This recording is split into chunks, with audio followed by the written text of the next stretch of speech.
Welcome to the Monopoly Mindset, the podcast where we uncover the strategies to build your real estate portfolio one property at a time. We're your hosts, Tyler and Tommy, here to share our story of playing real-life Monopoly. Whether you're just starting out or a seasoned investor, this is your go-to resource for mastering the real estate game. So grab your board, roll the dice, and let's buy Boardwalk together.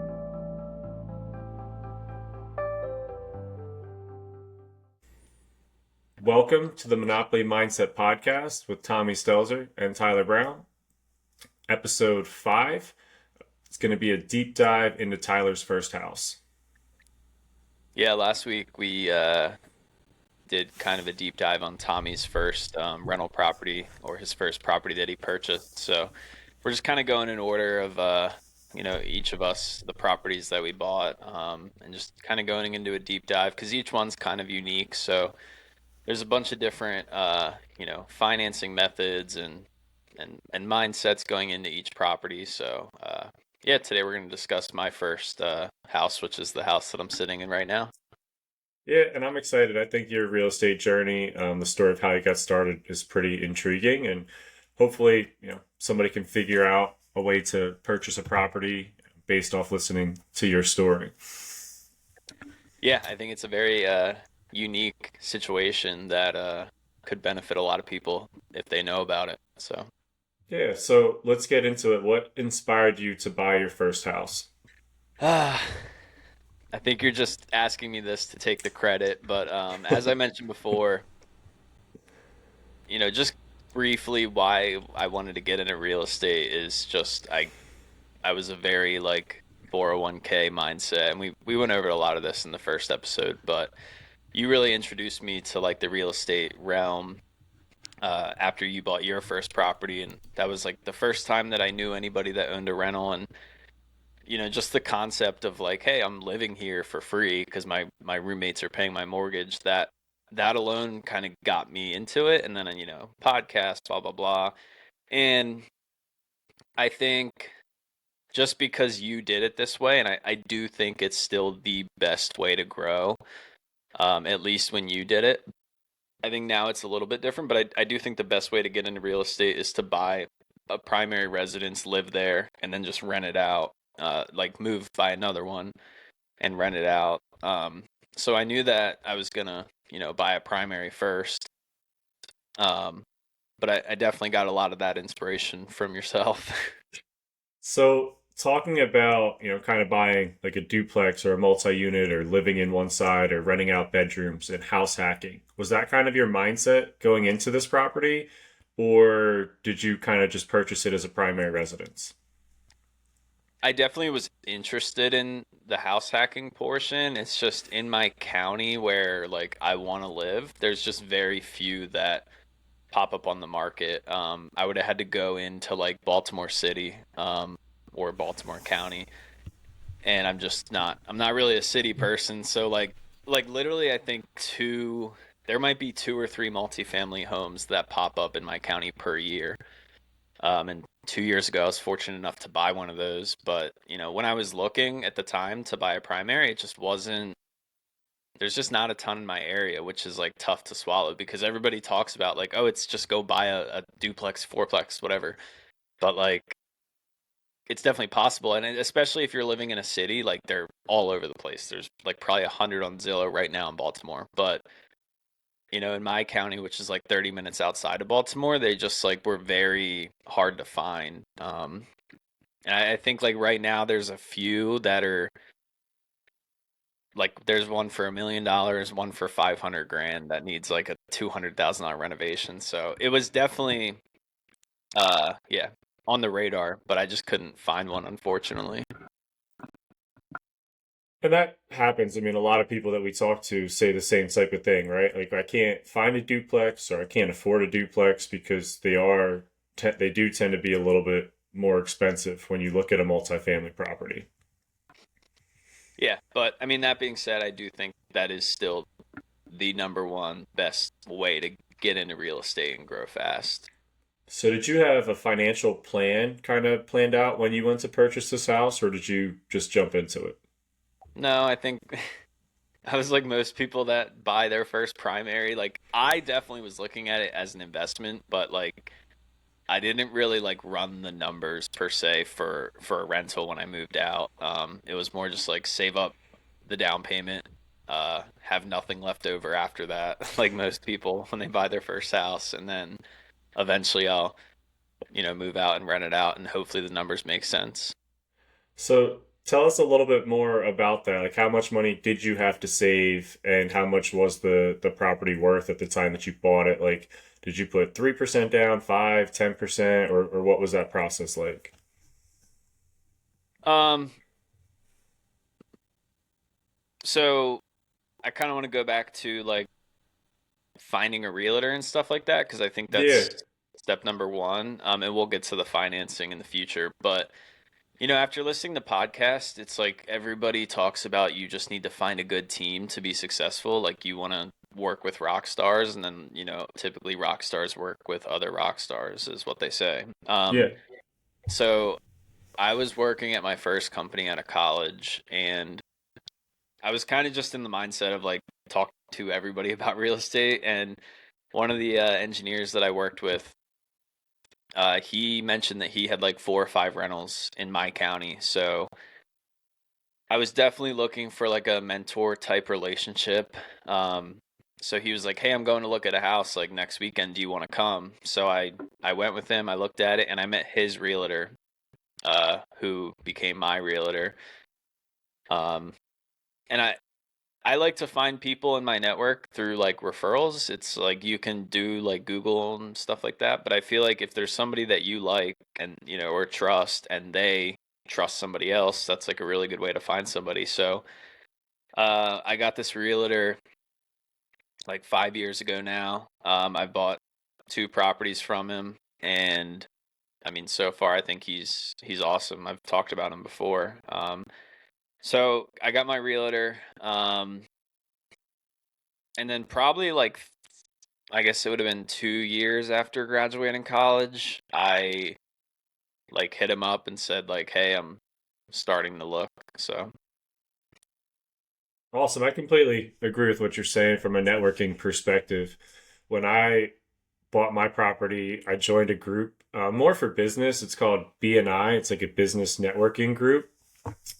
And in that group is kind of where I found my realtor and where I found my lender. And then I was able to, talk with them. I found a handyman through that group that I still use to this day. So joining those types of groups, networking, meeting people, going out to real estate meetups or whatever it might be, you're talking about real estate all the time, or just like telling people what you do, even if it's not real estate, related. If you're, you know, into something else and just talking about it, finding other people that you can talk about that with is only going to help grow your network. So I think that's a great story. yeah, and in real estate, it seems like once you find a good realtor, they will introduce you to everybody else. Like they want you to close on the deal. So they typically, again, if they're a great realtor, they work with great lenders. So they're going to give you that contact. They work with great um, handymen, contractors, whatever. So like typically you really just need to find, in my opinion, a good realtor, and that still do your own due diligence on the people that they refer you to. But like for me, it kind of you find the realtor, and then the rest of the relationships kind of naturally evolve over time. Yeah, and even in the Burr book, I believe that's where they talk about finding your rock star team. And if you find one rock star, you're usually going to find a couple other rock stars. So, Right, since they typically work together. yeah. I mean, those are the best people, right? Because they almost operate like a machine and they're doing a lot of business. And the way that you do a lot of business typically is you do a good job, right? Like, why is Chick-fil-A always extremely busy? Because they do a really good job, except for on Sundays because they're closed. Yeah, well, Chipotle is still better, but All right, so did this Rockstar Realtor help introduce you to a mortgage lender, or how did you end up finding your lender for your first deal? um so he introduced me to a lender I didn't end up using. I did end up using on my duplex, but I did not end up using him on my my first property. I told him that I wanted to buy a place that needed work, live there for a year and rent it out. And again, he's a little old school, and I think like I would present him a lot of these, like, I guess not new methods, but like I would just kind of say like, "Hey, I heard this on a podcast and like this is what I want to do." And I think he's maybe realistic, but also maybe not as risky. So like he So was like like, when "You you can't." tell him, "Hey, I'm gonna do a 203K loan, I'm gonna buy a fourplex," he was kind of like, what?" Yeah. Yeah. So, but what he did do is he was like, "Hey, do you have student loans?" And I was like, "Yeah." And he introduced me to this student loan Maryland.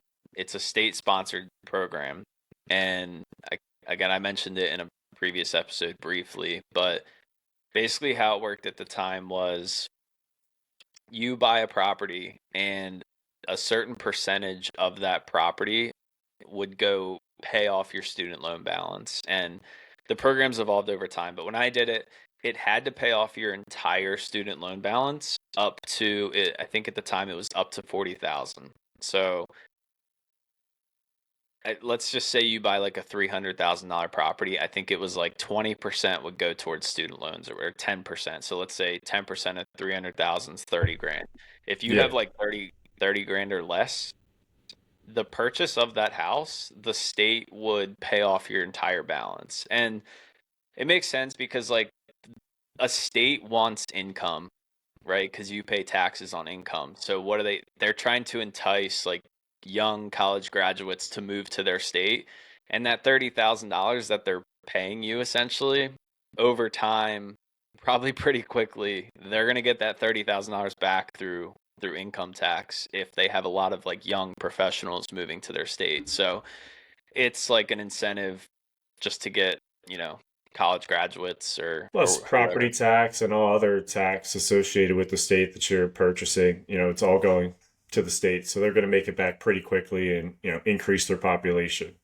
Right. So, I had never heard of this program at all. I've heard of like there's a lot of like federal programs for like nurses and teachers and stuff like that.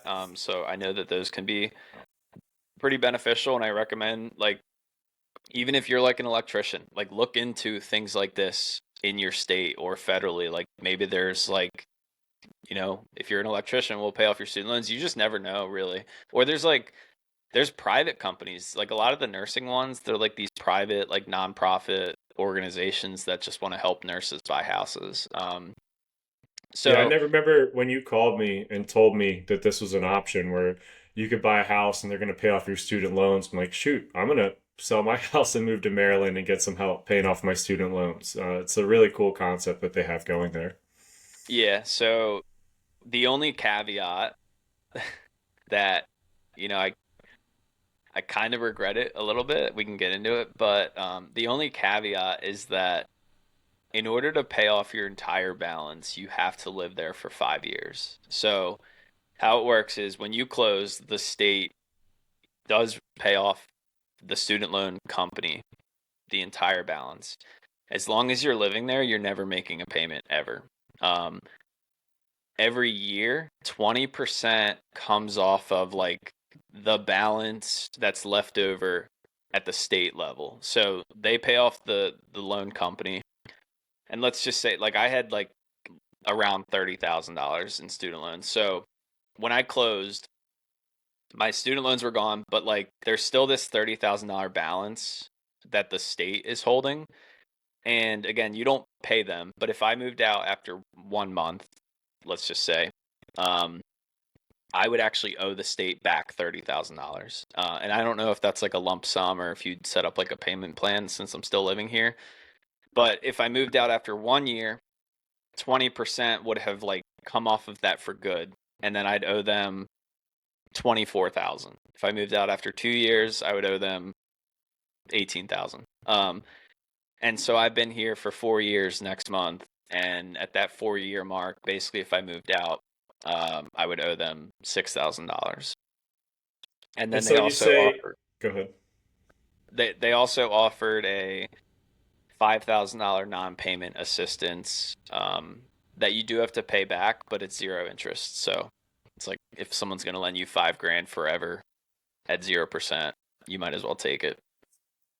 And when you say there's like a caveat or that scenario might not be great for all people, is that really coming because as the real estate investor in you is like, all right, I lived in my primary for 2 years, I'm ready to move out, make it a rental, and then go buy another one? Because I mean, one of the biggest assets that you can use is a primary residence because you can put the 5 to 10% down and move into a new house, and then once you're done there you can move out, and now you like that's an easier way to kind of grow your portfolio where you got the benefit of student loans being paid off, but you could only live in this property for 5 years, or you had to live in this property for 5 years, which prevented you from kind of house hacking in that way.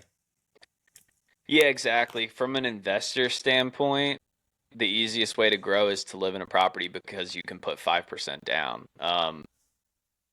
When I was looking to buy my second property, which was my first actual investment property, I had to put down 20%. So it's 4 times the down payment. And I say I regret it because like if you look at your student loan balance, your student loan payment, let's say that's like negative cash flow. Like I think at $30,000, my payment was like $300 a month. If I would have moved out after 1 year, my next property would have probably made me $300 a month, or the one that I'm living in now. That would have cash flowed $300 a month, right? And then so right there, I kind of am even whether I did the program or not. Like I'm making 300, but I still have to pay 300. On year two, I would have been making, let's say, another 300. So now I'm like making 600, but I still have to pay the student loan of 300, but I'd still be positive 300. So, you know, I don't know if I regret it or not. It for but to answer your question, let's just say you are not really necessarily looking at your primary home as an investment and you're just like I want to buy a home to live in and I know I'm going to be there for 5 years, then it's like amazing. There's no reason not to do it. And you still can buy real estate while living in the same place for 5 years. It's not like I mean I forced myself to figure out how to buy rental properties without like living there first essentially. Yeah, and I mean, like we kind of talk about the rent versus owning argument, and if you're gonna own in the state of Maryland and live there for 5 years, getting your student loans paid off and saving a couple extra $100 off of your student loan payments per month really goes towards like the owning. And as much as we want people to look at real estate from an investing perspective of, hey, buy multifamily or just buy a house and rent it out, and kind of use real estate from a rental perspective, it can be really like and be a landlord. It's also very advantageous just to buy a house and live there for 5 years because I mean, this scenario gets your student loans paid off, but we can get into it. I'm sure that you've accumulated a ton of equity over the last 5 years in this property. So even, I think David Green talks about it a lot, but if you buy a house in a really nice place or any place, cash flow is great, but equity is what's really going to build real wealth. And so I know we're talking about a couple $100, and like the investor mindset of us talks and thinks, cash flow, cash flow, cash flow, but again, the equity play here for living there for 5 years plus paying off 30K of student loans. I mean, that's got to be pretty significant. Yeah, and I mean, I got really the timing was perfect for when I bought. But we'll get into, the equity and all that e- eventually. So do you want to go a little bit more into the purchase? I know you touched on it like a little bit, but just like the numbers, because I think that helps a ton of people. Like I think a lot of people think real estate and they're like, oh, I can't afford real estate, too expensive. So could you just break down like maybe what the cost was, what the down payment was? I know you mentioned you got a $5,000 down payment assistance, which again, there's programs out there for people. Ask questions, ask your, realtor questions. A lot of them should know these types of things. Ask your loan officer these types of questions because they should be trying to help you buy a house and they should be telling you about these programs. Yeah. Well, so first, like the first thing that you want to do is they call it a buy box is like what do you want to buy? You know, a price range obviously is number one, right? Are you in the million to $2 million range? Are you in the 100,000 to $200,000 range? Tell that to your realtor. Do you want a townhome? Do you want a single family home, etc.? Um, so like I was really looking for something like up to 300,000. And again, this is area dependent. If you're in Long Island or Manhattan, you're not really finding anything for 300,000. So that was kind of my max. I wanted a single family home with like a little yard. Um, and I guess beyond that, so what I was really looking for was something that needed like cosmetic updates. Um,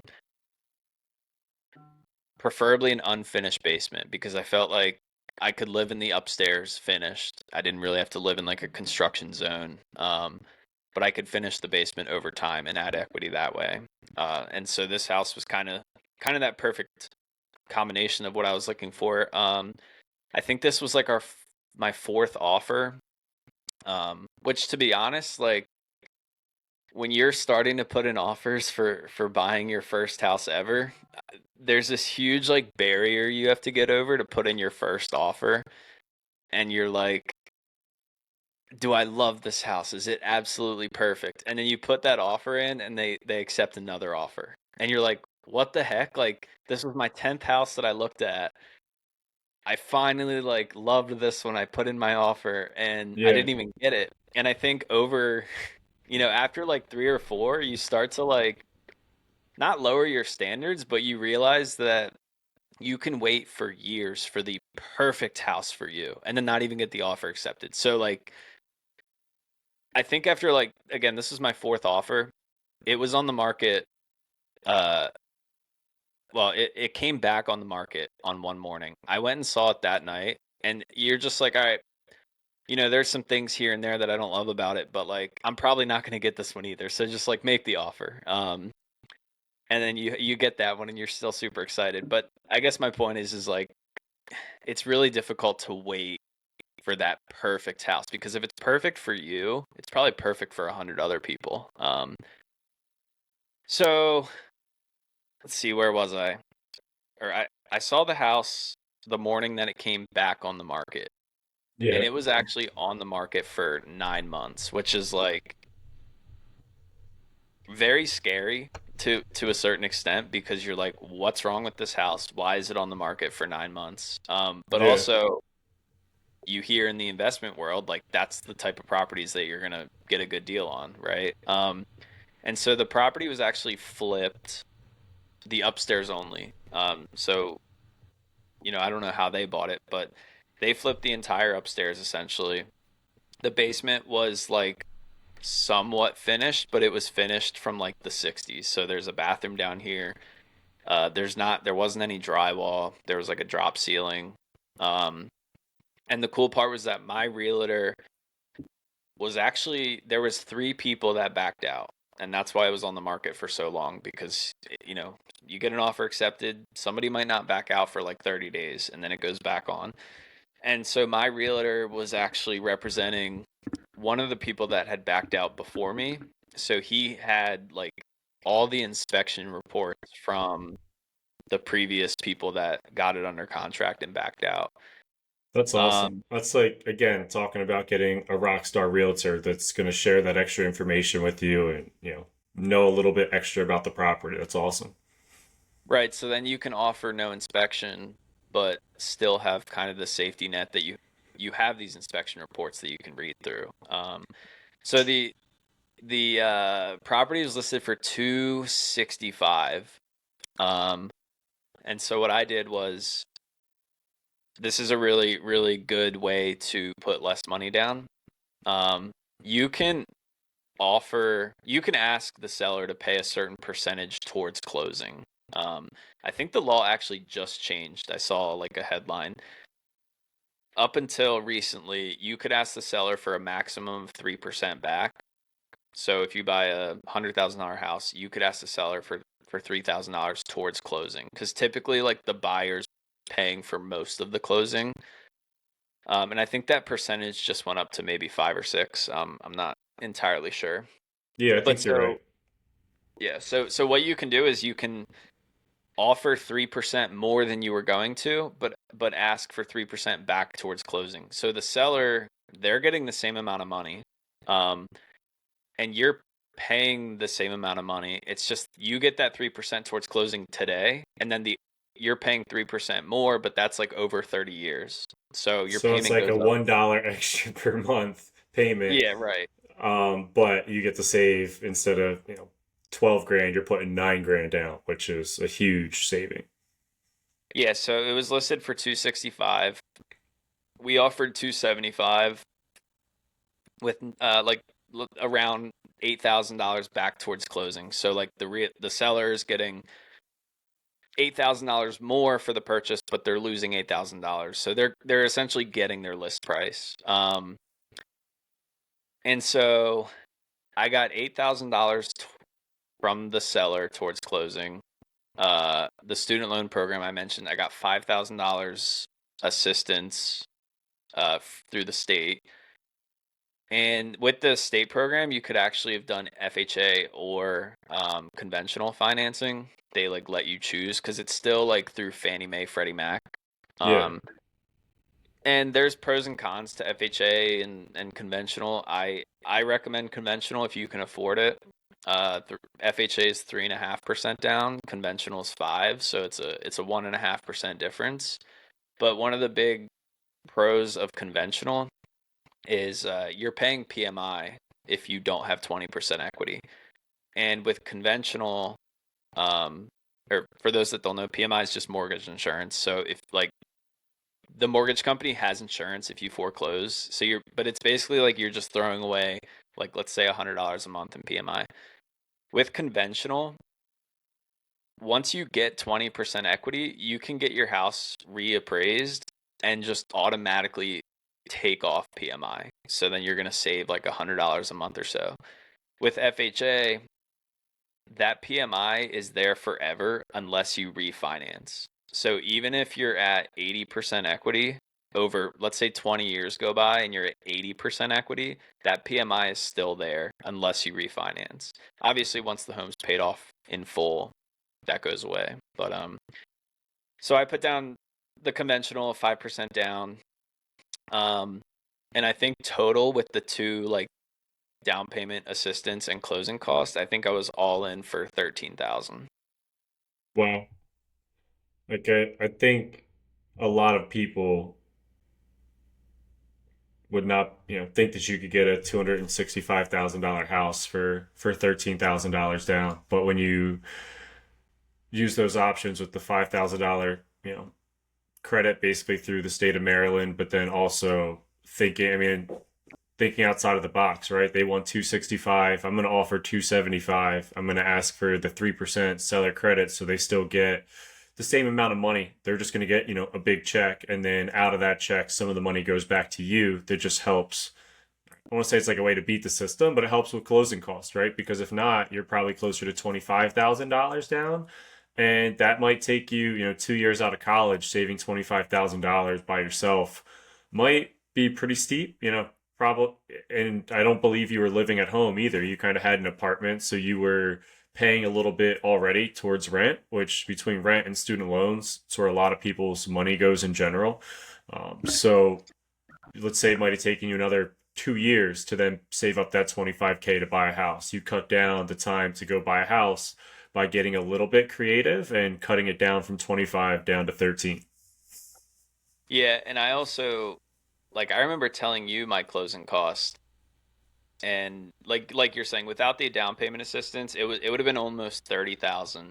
And you were telling me like cuz you were buying properties in Pennsylvania that closing cost is like 5 grand. I talked to my aunt who is a real estate broker in Ohio and she's like, "Oh yeah, closing cost is like 2 to 3 grand." Mine was 15,000 and I looked it up and this Maryland is just one of the highest closing cost states unfortunately. So Um that's why they want you to, that's why they'll pay off your 30K in student loans because they're going to get you on closing costs. right. Um so yeah, and there's a lot more that I can get into with the loan. So you asked if my realtor referred me to a broker or Yeah. a loan officer. So part of the student loan program is that your credit score had to be 740. Oh yeah, I forgot about this. Yeah, this was like a whole process in and itself. So your credit score had to be 740. Mine was like on Credit Karma, it was like 720. I never missed a payment like on anything. I think I might have had my like I had like a $3,000 left on my car payment. My debt to income was fine, and I was Sometimes it's like, just like the length of credit. Like your credit right, history wasn't very long because you're what 2 years out of college, so you're probably 22 ish, and so you just didn't have like long credit history. yeah. So I'm working with this first lender, and he was like, "Hey, we need to get it up 20 points. What you should do is pay off $3,000 of your student loans." And in my mind, I'm like, "But I'm gonna get that paid off by the state, like when I close. Like, why would I pay that off now myself?" But I listened to him, so I paid off like $3,000 towards my student loans. My credit score didn't move at all. Um, I don't think you told me that you were doing that until after you already did it. And then when you told me that after you did it, it's like, I don't think that's going to help. yeah, well, so his reasoning was I'm not like a credit expert, but basically when you have student loans and you're in school, and also I this was during COVID when student loans were 0%. on pause. No, they were on pause. You didn't have to pay at all, right? There Yeah, was like yeah. a few months of that. So like I barely paid my student loan payment at all because I graduated, COVID hit. You have the 6 month grace period, then COVID Mm-hmm. hit, and they were on pause. But when you're in college and you take out a loan, let's say freshman year, at least through the state, like some of it is subsidized and some of it's non-subsidized. Meaning some of your student loan balance, the interest starts to accrue the day you take it out. So let's say you take out a loan for 5 grand freshman year. You don't have to pay that until you graduate plus 6 months. And so as interest accrues, by the time you start paying that $5,000 balance, it might be $6,000 now, just as an example. And so this lender basically was like, you have a credit that has an original balance of 5,000, but you owe 6,000, and it's like negative. It's almost like underwater. So that's like looks really bad on your credit, and so that's why you need to pay off the student loans. But that didn't work. It didn't like literally a So, month went by, and it side just note, didn't. like, I respect maybe what he was trying to say, but at least, we're not credit experts. But when I was selling cars, I mean, student loans had like no impact really on credit scores. At least, like, for making your payments, paying them off. The only way they would impact you is if you weren't paying your student loans, then it would look poorly on your credit report. But it's not like you have a credit card and you make payments and it looks good, or you have a car loan and you make payments, it looks good, or a house payment and like it doesn't pot, which is silly, right? Like if you're making this payment for 5, 10, 15 years, like your student loan should positively impact your credit score, but it doesn't. And so it's a very unique thing in my opinion. Yeah, I mean the student loans are like the best possible debt that you can have. Say what you want about the forgiveness and college is too expensive and all that. Like student loans are the only ones that like you can lose your job and go to the government and be like, "Hey, I can't pay this for a few months." And they're like, there's you can change your payment based on how much you make. You can like, customize the whole thing. But so that didn't work and I was like really mad because it was like, yes, it was debt that I had, but it was also debt that was going to be paid off by the state. So I was like pretty mad that this guy told me to pay off the student loans, and in my mind, I kind of just threw away 3,000, and I actually going against what I said at the beginning of the episode. I did just like go on Google and look for a different lender, and I called this other guy, and he was like, "Why in the world would he tell you to pay off your student loans? Like the things that really hurt your credit are credit cards." And so um I was paying my credit card balance every month, but like I wasn't paying interest or anything. I was paying what was due in full. But like, credit cards, the way that they work is like when you pay that balance that's due in full, you still have like the last months or 2 weeks like balance on Yeah, there. like if I bought something today, I'll have hold that balance all the way through the end of March, right? Because they kind of give you like a month and a half to make that payment. So whatever, like you were basically paying off all of February's payments for January, but then for March, you still were holding a little bit of a balance instead of like completely paying it off every single month. Right. So I did that. It might have been like $1,500. I don't think it was anything crazy, but just paying that $1,500 off to where all my credit cards had $0 on them. He ran my credit again, and it was up to like 742 or something. And I was like, So how just long did that. that process take you from when you started? You went through the first guy, you saved up to 3 grand, put it towards the student loan, saw that it didn't work. Like it was several months, right? Um, I think that I started this process before I got the offer accepted because Yeah, I you know were it kind was of looking at houses and then yeah. yeah, it was definitely more than 30 days. Like I know that like paying off a student loans, like it would take 30 days for that to even show up on your credit. And then paying off credit cards again, it takes like 30 days for that to even affect your credit. So honestly, probably like 3 months. Yeah. So I Um, remember you were like looking at houses, but you're like, I'm still trying to figure out this financing thing. And so it was kind of a unique balance where a lot of people can go to get financing. I don't want to say quickly, but it's like, hey, give me your W-2, your information, and you can get approved a little bit quicker for a traditional loan. But because of this loan and raising your credit score, it almost took you like 3.5, 4 months to really get the qualification for the loan that you wanted. I think you were still looking at houses knowing you could qualify, but you were really trying to figure out this plan. yeah, and it was just like super frustrating because like I've never missed a payment before. Like, what else can I do to raise my credit score? And a lot of credit score is just like how much debt do you have? Like, the more houses that I've purchased, the more my credit score has gone up. Um, as long as you're making that payment. I mean, not to continue to talk about when I was selling cars, but it was mind blowing to me how many kids would come in and be like, hey, I'm 28 years old. I've paid my rent for the last 6 years. I paid my student loans. It's literally all I could afford.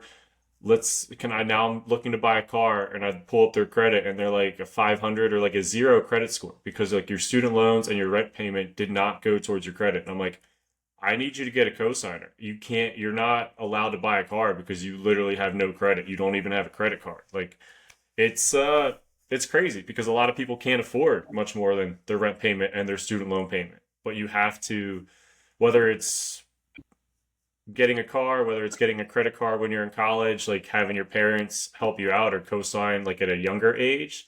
It's one thing like my parents did for us is and my dad was in the car industry, so he told us like, hey, you got to get good credit. So we got credit cards at younger ages and kind of had that history built up over years. So I was able to actually get a car while I was in college. I bought my first car then, and then was able to help build my credit, that way too. So it's just unique that credit is so difficult to build. Where certain things, like in my opinion, a rent payment and your student loan payment should both go towards building up your credit.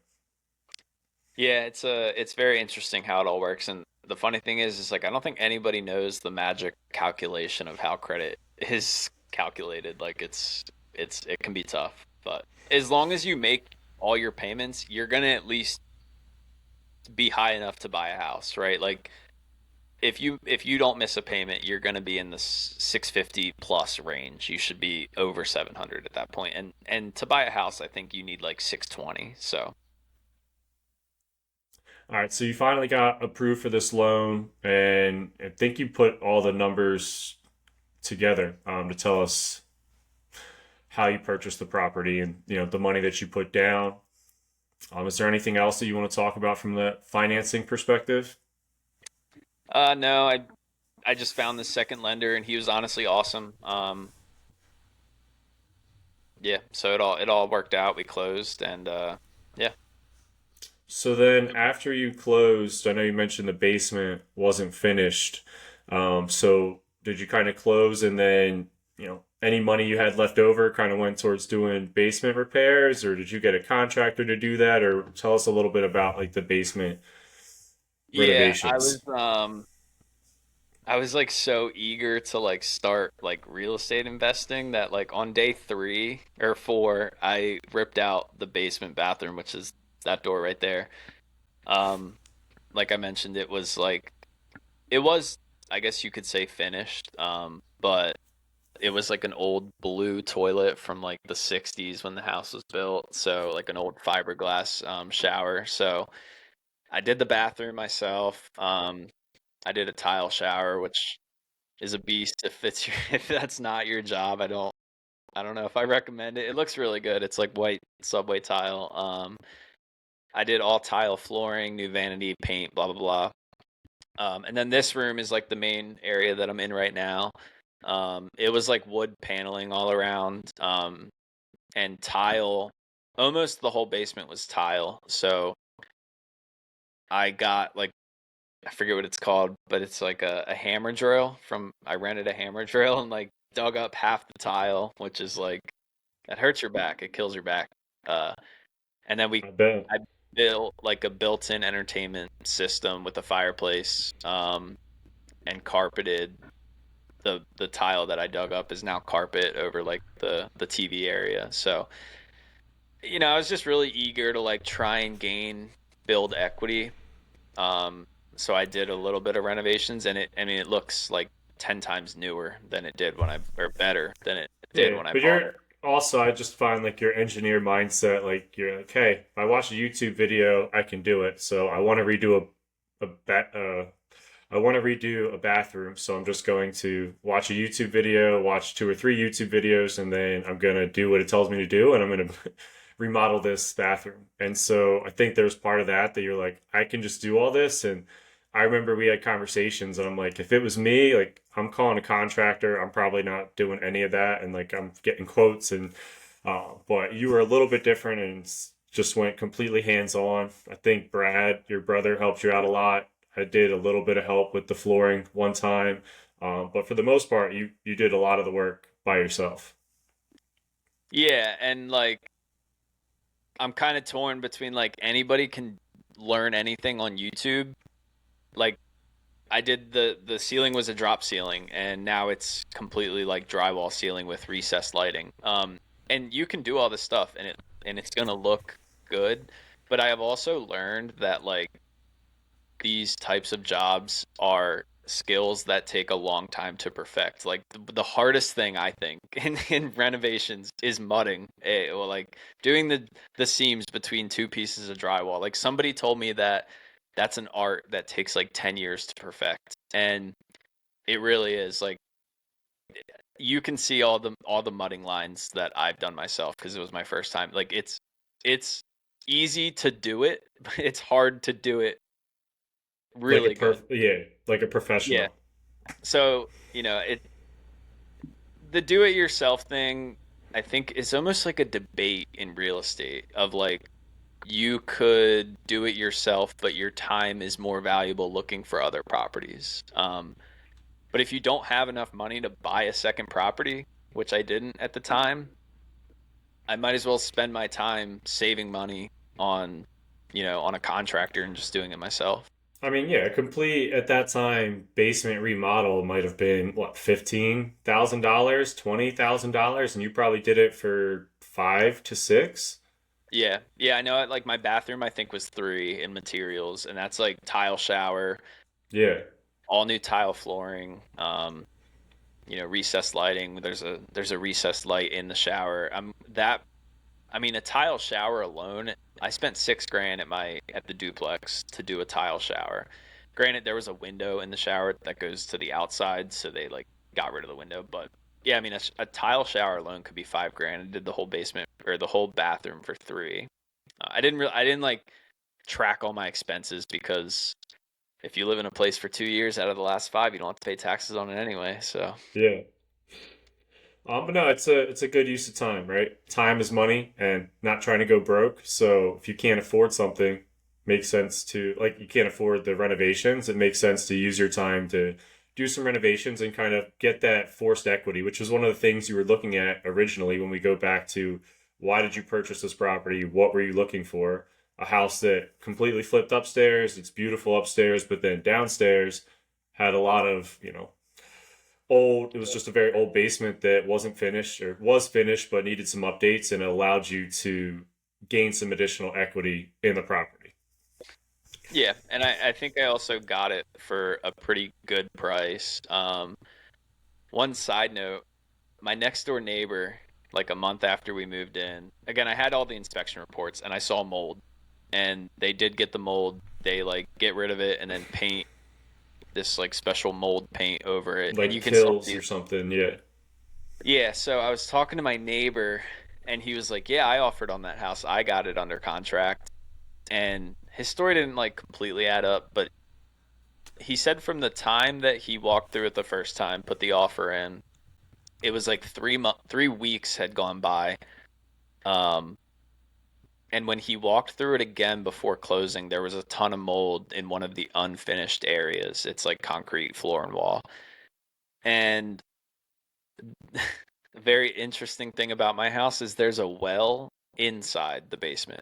So it's like coming up out of the floor. And I'm guessing that there's like humidity associated with that well. It's no longer used. Like I'm on public water now. But so he told me that, and that's like, oh, great. I just bought this house that was covered in mold. But again, I knew that going into it, and I've been here for 4 years, and there's no mold growth. I think mold can grow a lot easier when nobody lives there because you don't have like airflow and the air conditioning running and heat running and stuff like that.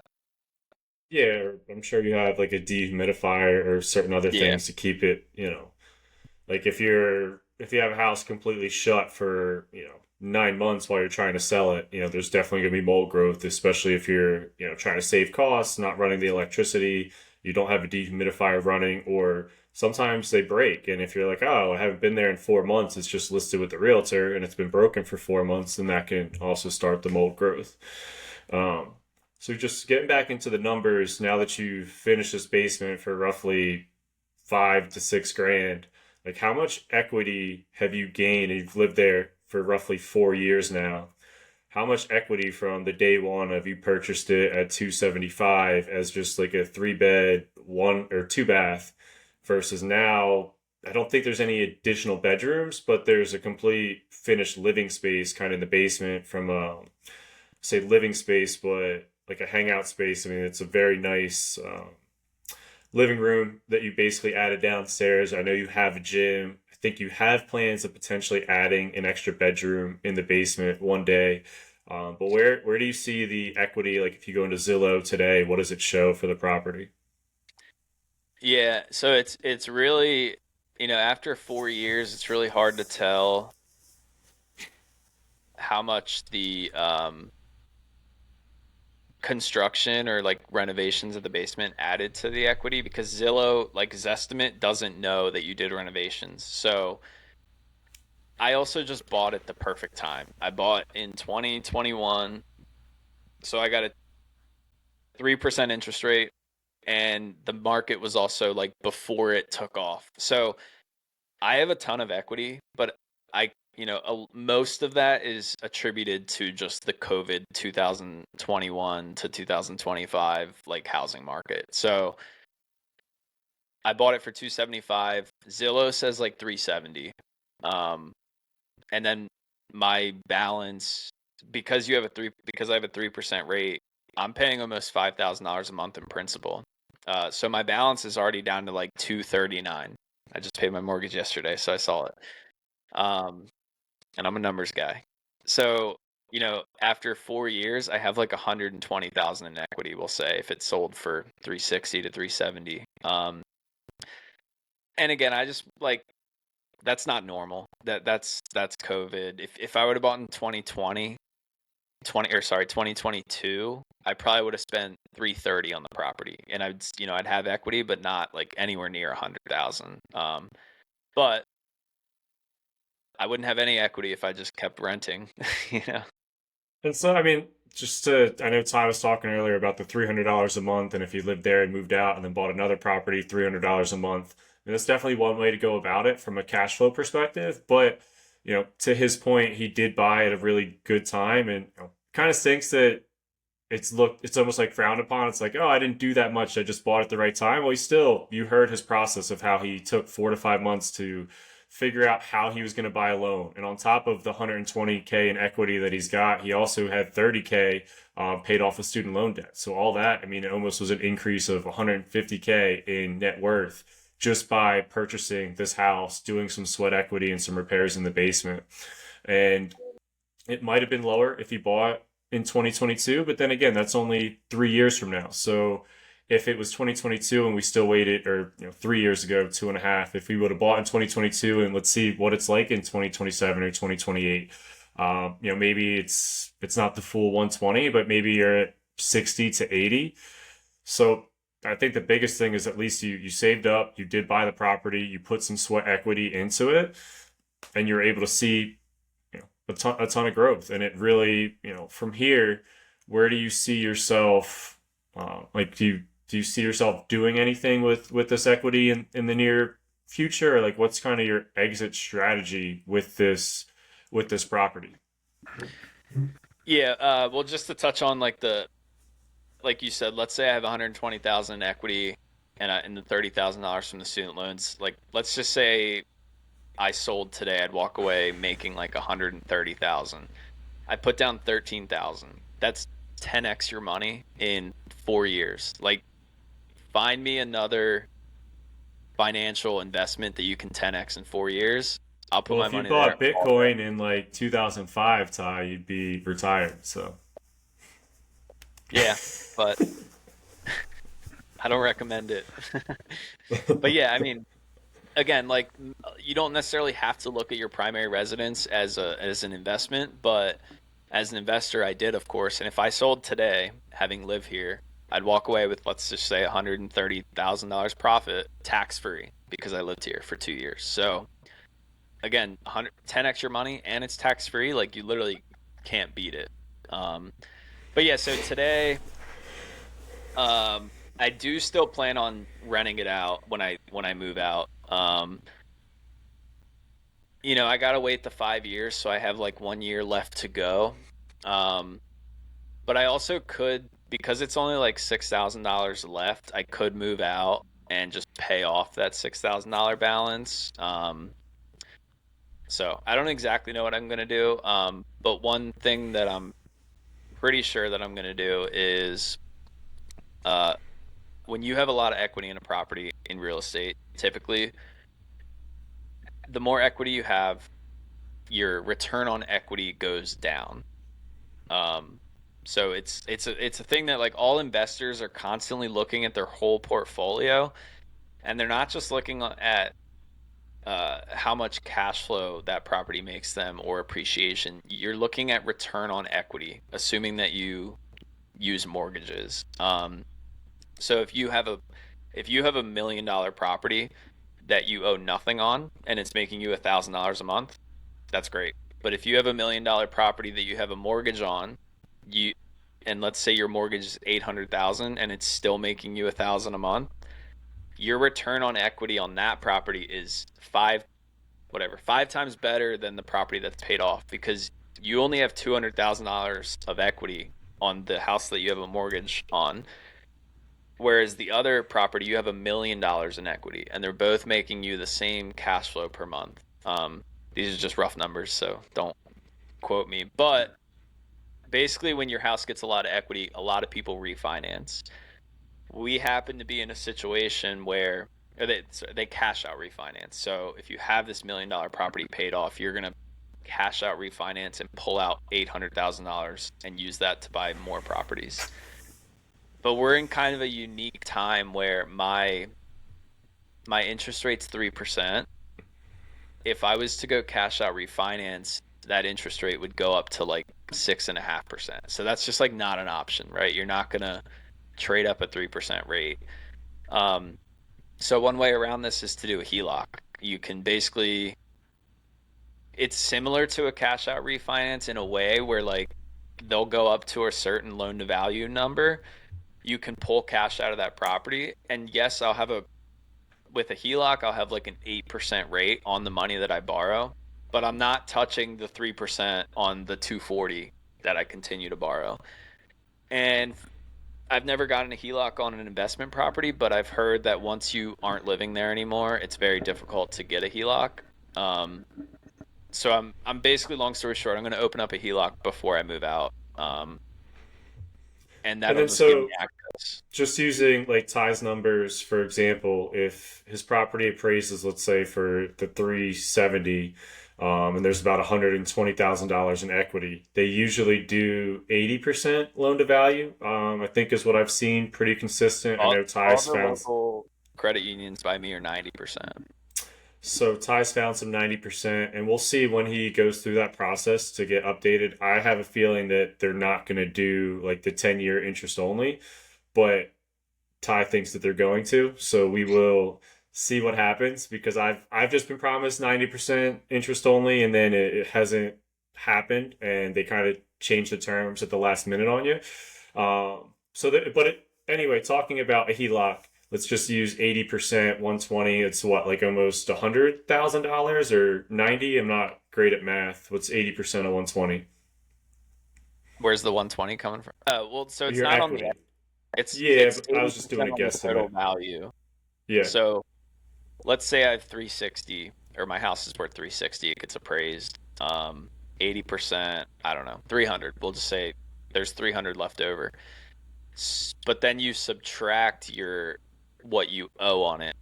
So if I'm at 300 at 80% and I owe 240, that difference is how much I can get a HELOC for. So in that example, I could get a HELOC for $60,000. And the way that a HELOC works is it's just a line of credit that you're not you don't have to draw from that line of credit unless you want it. So your balance is zero. It's like a credit card kind of, but way better with like a $60,000 limit. Um so I'll have a $0 balance essentially, and then I can pull that 60 whenever I want, pay it back, pull it, pay it back, and usually you can do that for like 10 years. So for investing, it's like the perfect like way to pull that 60,000, buy a rental property, maybe refinance, do some renovations, refinance, get that $60,000 back, pay off the HELOC, and you can just keep doing that. So it's a really And we'll powerful tool. we'll probably do a deeper dive into HELOCs one day, but the way that we're talking about it is also just being interest only. So instead of like typically if you take out a loan, you got to pay interest and principal, which is going to make that loan like significantly higher. Where like in Ty's example, if he did a cash out refinance, he would take his roughly $1,500 mortgage and probably like double it to almost like $3,000 a month. Where if he goes this route, he's going to get his 15 he's going to keep his $1,500 mortgage payment, but then interest only on $70,000 at 8-9% is probably only like $500 a month. So he's going to then bump his payment up from 1,500 to like 2,000 if he maxed out the full $60,000 or $70,000 of that HELOC. Is that? Yeah. Yeah, exactly. And also with the monthly payment, one thing I briefly mentioned before is PMI. And because I went conventional, after only 3 years, I put down 5%. After 3 years, I was like, my house, Zillow says it's worth like 360. I have 20% equity. So I called my bank and I was like, hey, I think I have 20% equity. They don't even, they did send out an appraiser, but Yeah. it was like a very, very brief appraisal. It was like $200 versus like when you buy a house, an appraiser is like 1,000, and they go a lot more in depth.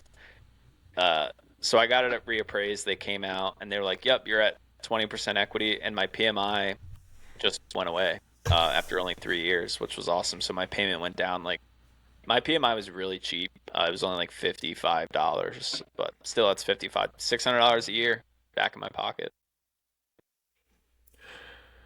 Awesome. I think that's a great story. I think it shows just the value in buying your first primary residence. And that's like one of the reasons that we started this podcast to show people how much money can be made and how much you can just change your financial future by buying one property. Yeah, and I think once I do move out, it's going to be like one of my best performing properties just because 3% rate, got it at a great price. My payment's 1,500, and I think I'll have no problem renting it out for 25. And And honestly, that was like 4 years ago that I was looking at 25. It could be up 27, 28 by now. So, I'm expecting to cash flow like seven, $800 a month after setting aside all the money for expenses. Which again, on $13,000, if you can cash flow 800 a month, that's almost 10 grand a year, which is like, I mean, just a great property. So, do you have any advice for new investors or any key lessons for first time buyers? I mean, I'd kind of say that just getting started. I mean, you would not have this opportunity and all the numbers that you just mentioned if you didn't get started, do the work, and end up buying the first property and put a little bit of sweat equity into it to gain some equity. You did buy at a great time, but it's not, it's lucky, but it's also because you put the work in, 5 years ago when no one else did. Yeah, I mean, my advice, just based on things that we touched on, is look for programs that can help you with down payment. Even if you have to pay that money back over time, like, again, I took out $5,000, but it's zero interest. So, like, look for programs based on maybe your profession. Maybe there's one for engineers, whatever, plumbers. You just never know what's out there. Um, Look for something that needs cosmetic updates. That's like the biggest thing that in the investment world that you want to do, right? Like, you're not going to go buy something that needs a full gut, or like there's structural issues, or like, you're going to a huge rehab for your first primary residence, but look for something that's just old. Like, cabinets need updated, so you can get it for like significantly undervalue because it's ugly, or like we mentioned before, it smells like cigarettes or dog poop. And then my last piece that I touched on is just like, don't wait to put offers in for like your dream property, unless your plan's to live there forever. If your plan is to like make it a rental property, like, there, you're always going to find something that you don't like about the house. So like, just don't be nervous to put offers in as long as the numbers make sense. And you can change a lot of things in the property. If you don't like a place because it has a purple kitchen, like, don't let that scare you away from putting an offer in, because there's a good chance that you're not going to get your first couple offers anyway. Yeah, if the house smells, it smells like money. If it's ugly, it looks like money. If there's something wrong with there's an opportunity for you to make money. And again, I'm all about being strategic and what you can do to make money in any given situation. And there's nothing wrong with buying a turnkey property. I mean, technically, you bought a turnkey property from an upstairs perspective, but it had the added value of what you could do to the basement to get extra equity. I've joked with you about making it a duplex and renting out downstairs. So like buying a house, but then seeing, trying to make sure that there's some way to get extra equity. At least while you're younger and while you're growing. I saw a statistic the other day that the average home buyer I think was like 28, maybe like 20 years ago, and now maybe it was 32, but now it's like 38. So here, Ty and I are, I'm 31. Ty, you're what, 28? Yeah. So we're a little bit below like the current average of 38 with, being a first time home buyer. So I think if you can go with some of these strategic mindsets to make a little bit more money when you are 38 and you're a little bit more involved with your family and you maybe want to have a perfect house for the kids to grow up in, or your lifestyle at that time, the moves that you make today with buying a house that you can add equity to, the 120 that Ty's got in his property today, if he wanted to, he could just take that and buy like his dream home in, North Carolina or Florida or wherever that might be. And he could set himself up, and say, hey, like this is my property. And because he bought a different property, he was able to leverage it into something else. Right. It's just like delayed gratification. It's just, don't buy your dream home at 28, and, buy things that you can build equity. And then, in my opinion, buy that dream home at, like you're saying, 35, 40, when all these properties that you've acquired since then can pay for it. Yeah. So I think we're pretty much wrapping it up here. Do you have any other final words that you want to mention? No, I think we pretty much touched on everything. It's been like 4 years, so I probably forget some of the small details, but And I think that happens to all of us. As time goes by, you forget the small details or how stressful that situation was of getting that first property. I mean, I know we just brushed on it, but the stress of like getting your credit score from 720 to 740 so you could buy your favorite property and you could get like this perfect program to save $30,000 on your student loans.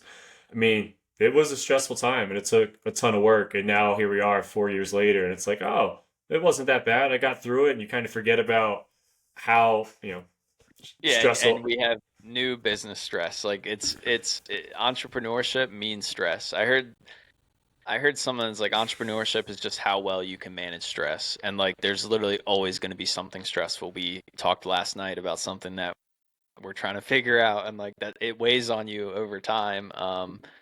But yeah, I mean that's making a lot of money in real estate is going to come with constant headaches. So I don't want to make it seem like it's easy, I guess. It's kind of just like, again, spending your time. Do you want to spend your time working on your basement and fixing it up and putting sweat equity in there? Do you want to spend your time and, again, I read something that was like stress is, there's obviously stressful situations, but a lot of the time stress comes from not doing something. Like, you should be doing something and you're not doing it, and that's where stress comes from. I don't know 100% how accurate that is. Like, I mean, we're working towards something and we just haven't gotten what we want out of it, but the effort that we're putting into it should alleviate a little bit of that stress. Like, we're doing what we can to solve this problem. And I think a lot of stress comes from if we were doing absolutely nothing and not solving that problem at all, we'd be a little bit more stressed out. So just keep attacking those problems, and it'll help alleviate a little bit of your stress. Um, but speaking of stress, we're going to learn about my next two properties in next week's episode. We're going to talk about how I went from Overbrook and then purchased two new properties with my wife, Sarah. Awesome. I'm excited to hear about it. I know a lot of your story, but even doing like these conversations, I still learn stuff about you that I didn't know. So, Yeah, all right. it's always nice taking a step back and reliving kind of your experiences, and then it helps you grow and realize, hey, I did that once before. I don't want to do it that way again, and how can I get better? And you get better by doing things consistently over time. Yeah. All right. Well, thanks for tuning in and we'll see you next time.